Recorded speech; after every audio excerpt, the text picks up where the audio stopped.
Yan yung paborito namin ng crab.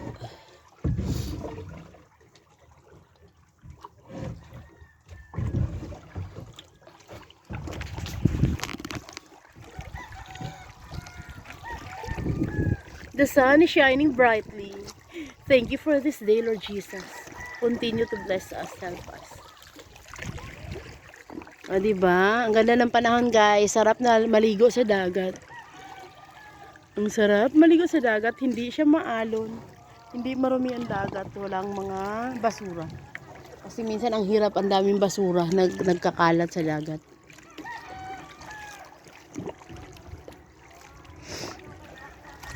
At ako ay nandito.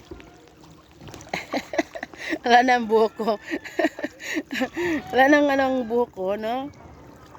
Nakaupo ako dito para akong prinsesa na nakaupo sa tasa. Ah! Ano nga ang tawag doon?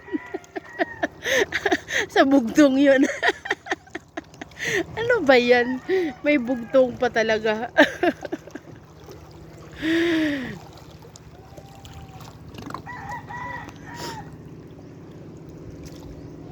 Ang mga ngabayo pala, guys, ay cowboy, cowgirl. Pero hindi naman kabayo sinasakyan. Ay, hindi naman baka ang sinasakyan. Bakit kaya cowboy at cowgirl? I-horse ang sinasakyan, hindi ikaw. May ganon. Saan? Yun lang, guys. Yun yung aking palaisipan. Ang cowboy at cowgirl, ang tawag sa mga ngabayo. Pero bakit hindi ikaw ang sinasakyan? Bakit horse?